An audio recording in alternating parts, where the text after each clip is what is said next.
Assalamualaikum warahmatullahi wabarakatuh. Perkenalkan saya Dr. Gigi Siska Ella Natasa dari Departemen Ilmu Kesehatan Gigi Masyarakat Pencegahan Fakultas Kedokteran Gigi Universitas Sumatera Utara.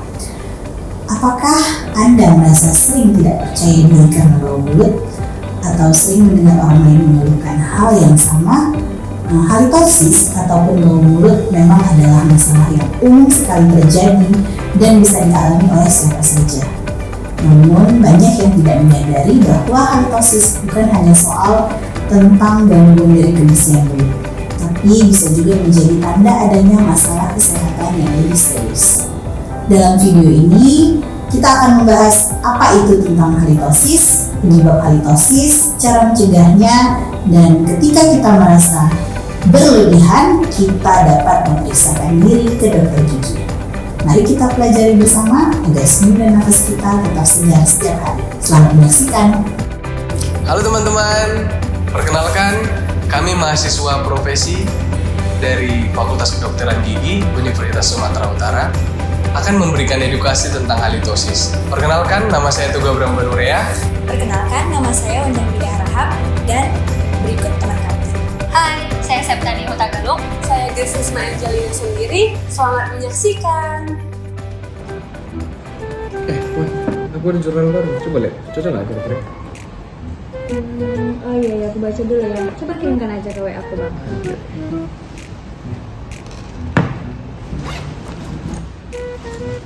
Bantuan ya, Grace. Kok bukan yang mulutmu, Bang? Coba kau cium dulu. Kau biasa makan aja. jengkol tadi. Enggak, makan soto tadi. Emang iya loh, Bang. Tadi pun Abang kasih jurnal ke aku, agak bau gitu mulut Abang. Bisa aja, langsung kalian aja. Udah ya? Iya loh, ya kan? Kak, kamu sadar nggak sih Kak waktu tadi kita ngomong-ngomong sama Bang Abram, bau kali nggak sih mulutnya? Iya, sebenarnya juga aku ngerasakan. Tapi aku segan bilangnya, nanti dia malu. Apa karena dia tadi katanya makan pete ya? Bisa jadi lah itu. Itu namanya bau mulut nggak sih Kak? Apa ya namanya ya kalau nggak salah? Bau mulut lah itu namanya. Ada istilahnya kalau misalnya Grace ingat-ingat, tapi Grace lupa sih apa namanya. Itu Grace namanya memang bau mulut, tapi ada nama lainnya, halitosis. Kadang-kadang memang orang nggak sadar, mungkin Abram nggak sadar juga. Emangnya halitosis itu apa, Kak? Kenapa bisa terjadi halitosis? Apa penyebabnya? Aku ada sih video edukasinya, kalian mau nonton? Mau lah. Boleh.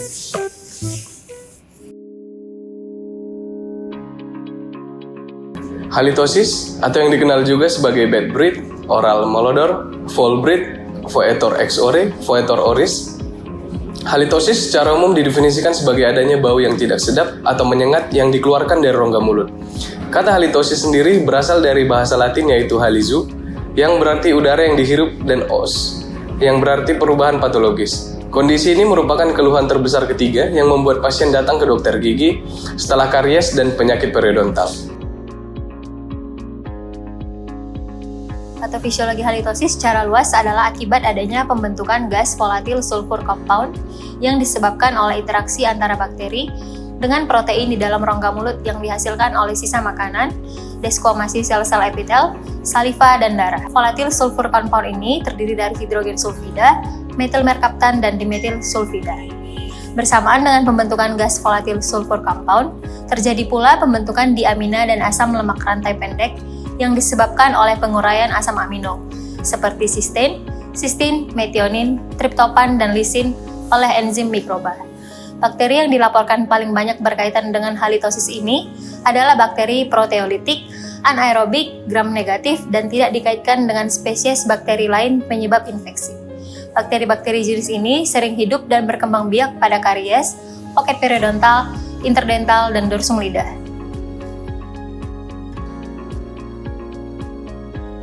Halitosis juga ditemukan meningkat seiring dengan pertambahan usia.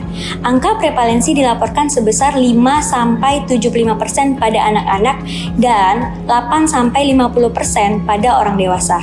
Di Indonesia, belum ada data epidemiologi nasional terbaru terkait tentang halitosis ini. Tetapi, menurut hasil penelitian oleh Badan Penelitian dan Pengembangan Kesehatan Kementerian Kesehatan Republik Indonesia disebutkan bahwa halitosis ditemukan sekitar 28,6%. Halitosis dikategorikan menjadi 3. Yang pertama genuine halitosis, yang kedua pseudohalitosis, yang ketiga halitofobia. Yang pertama, halitosis genuine atau nyata. Ini adalah bau mulut yang benar-benar ada dan dapat diukur secara objektif. Halitosis fisiologis adalah bau mulut yang muncul melalui proses pembusukan di dalam rongga mulut tanpa adanya penyakit atau kondisi patologis tertentu yang dapat menyebabkan halitosis. Asal mula halitosis fisiologis terutama adalah daerah pangkal lidah. Seperti contoh, bau mulut saat bangun tidur, setelah makan makanan tertentu seperti bawang atau petai, saat berpuasa, atau dehidrasi ringan. Umumnya tidak berbahaya dan bersifat sementara. Halitosis patologis disebabkan oleh keadaan rongga mulut dan penyakit sistemik, seperti karies gigi, gingivitis atau periodontitis, infeksi atau ulcerasi mulut, lidah berlapis atau bau tetang, mulut kering atau serostomia, infeksi saluran pernapasan atas seperti sinusitis dan tonsilitis, gangguan saluran pencernaan seperti GERD, dan penyakit sistemis seperti diabetes, gagal ginjal, dan gangguan hati. Yang kedua, pseudohalitosis adalah suatu kondisi di mana pasien dengan keras kepala mengeluhkan adanya bau mulut, namun tidak dirasakan oleh orang lain. Umumnya disebabkan oleh gangguan kecemasan atau persepsi yang berlebihan terhadap kondisi diri sendiri. Diperlukan pendekatan psikologis dalam penanganannya. Yang ketiga, halitofobia, suatu kondisi di mana pasien merasa ketakutan berlebihan dan tidak rasional terhadap bau mulut. Walaupun tidak ada gejala dan sudah melakukan perawatan, jenis ini termasuk ke dalam gangguan psikiatri, memerlukan penanganan multidisiplin antara dokter gigi, psikolog, dan psikiater.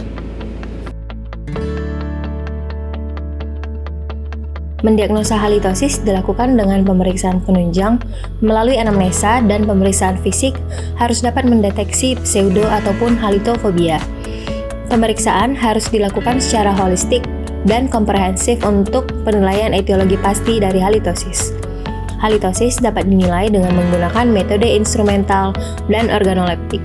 Pengukuran organoleptik merupakan prosedur gold standard dan yang paling populer.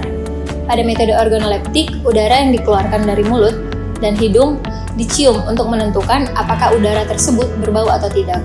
Kemudian, bau tidak sedap tadi dinilai pada skala 0 hingga 5. Dengan 0 menunjukkan tidak adanya bau yang tak sedap dan 5 menunjukkan bau tak sedap yang sangat kuat. Untuk pengukuran instrumental, terdapat berbagai instrumen yang digunakan, seperti halimeter dan kromatografi.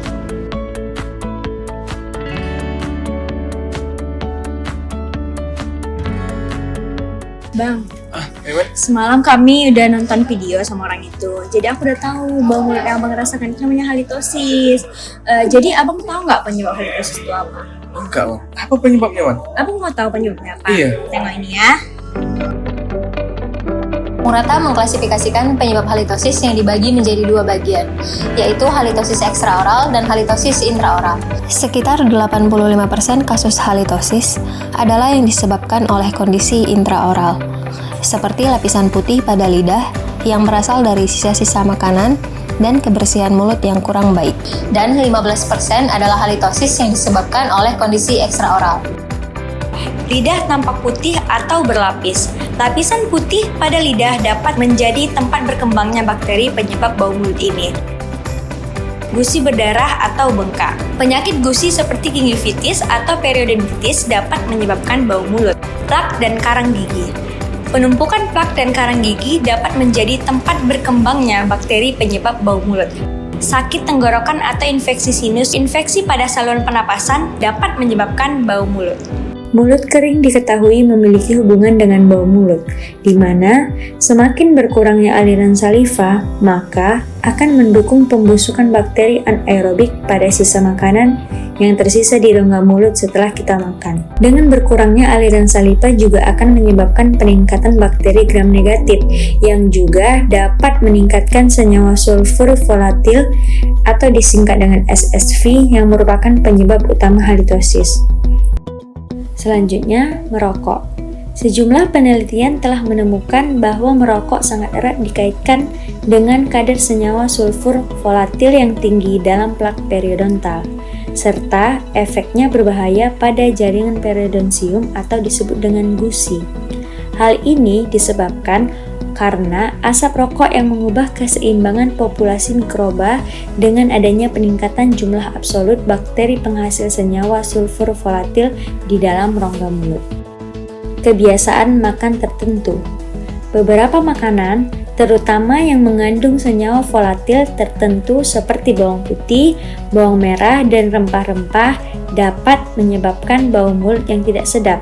Tetapi, tidak semua orang akan mempertimbangkan perubahan seperti bau mulut karena hal ini akan dianggap sebagai bau mulut yang dapat diterima. Buah-buahan dengan bau yang sangat menyengat juga dapat menimbulkan bau mulut yang disebabkan oleh makanan. Yang terakhir ada konsumsi alkohol. Orang-orang dengan kebiasaan konsumsi alkohol memiliki jenis bau mulut yang unik sehingga mungkin disebabkan oleh oksidasi alkohol di mulut dan di hati yang dapat menghasilkan asetaldehid dan produk bau lainnya. Alkohol juga dapat menyebabkan hiposalivasi dan mulut terasa kering.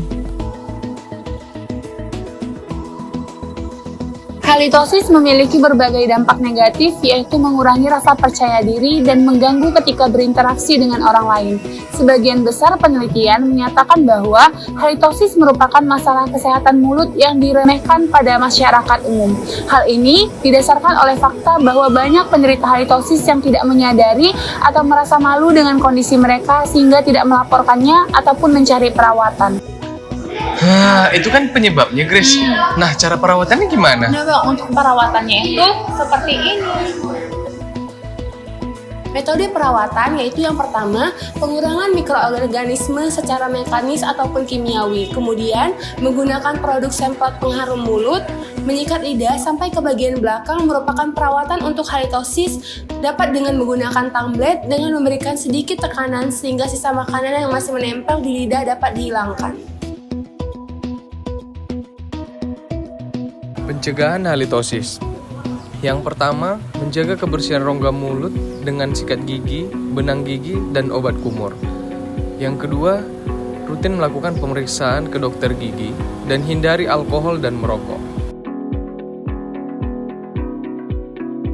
Eliminasi faktor etiologi dan perbaikan status kesehatan mulut adalah landasan utama dalam penanganan halitosis. Halitosis dapat menjadi gejala penyakit sistemik. Oleh karena itu, pentingnya mendiagnosis yang akurat tentang asal-usul halitosis tersebut. Penyakit periodontal dan karies memiliki kontribusi terhadap terjadinya halitosis.